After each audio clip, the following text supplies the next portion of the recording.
Being excited about a Game & Watch based game on the Commodore 64 in an age of crazy resolutions and VR is remarkable to say the least.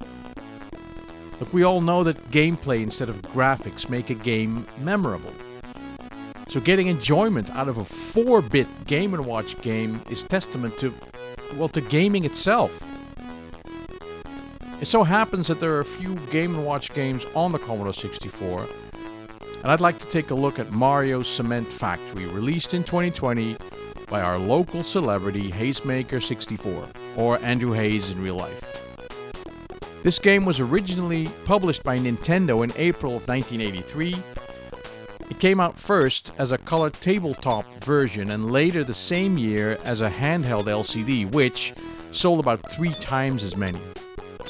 The first critics in the 80s praised the game for its complexity. That may sound amusing now, but perhaps it brought a different take on gameplay compared to other Game & Watch games at the time. Andrew is a developer who also made Thrust 30, which is a mobile game. That celebrates the 30th anniversary of Thrust on the C64. It's not something I like, but many people do.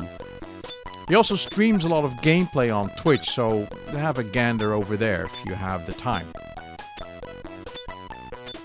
There's not much to tell about the story of Mario Cement Factory. Mario has to make cement for 2 people. Just 2 generic people at first, but in later versions of the game that Nintendo published, these people turned into Yoshi and Toad. The game was available on Wii U and 3DS when they still had stores available. The factory will automatically drop cement into hoppers on both sides of the screen. Mario has to open the hoppers to let the cement fall through before the hoppers spill. Mario has to operate another set of hoppers situated below the first ones, which in turn deliver the cement to trucks at the bottom of the screen. To move from one side to the other side of the screen, Mario has 2 columns of elevators in the middle.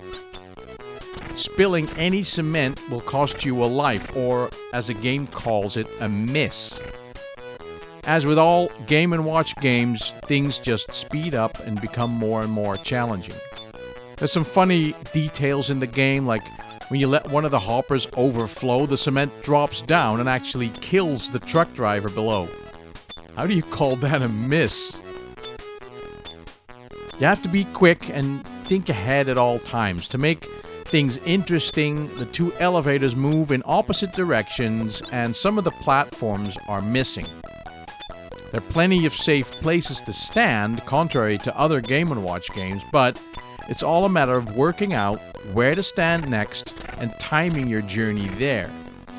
It never gets any more complicated, just quicker and more panicky. And remember, the longer you stand still, the cement will spill. Mario Cement Factory is a well-made game. If you're familiar with playing the original handheld LCD games, you'll feel right at home with it.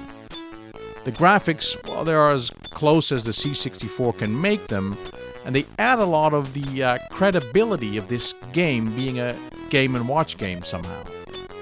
There are 2 difficulty settings, A and B, and you could choose to play with just the original sound effects or add a background tune with the original. It didn't have that, of course. The game does have a high score table, but it doesn't save. And even though the game never mentions being an actual Game & Watch game, none of the original time or alarm functions exist in the game. It wouldn't make any sense if they did, of course. Hayesmaker has hit a good balance with ramping up the challenge as you progress. There's never a dull moment, but you'll be thankful for that breather when it comes. I welcome the idea of Game & Watch games in general on the C64 or on any 8-bit platform for that matter. They make a wonderful pick up and play game, they're fun, and they make for a nice challenge. There are other Game & Watch games available like Donkey Kong Jr. and Fire and perhaps others, I don't really know. Mario Cement Factory is available for free, but how cool would it be to have this game in a box similar to the original but with a tape inside instead of the handheld? And it's just throwing it out there. The easiest way to support this developer is to download his game and watch his Twitch channel. Links in the description. Thanks for watching.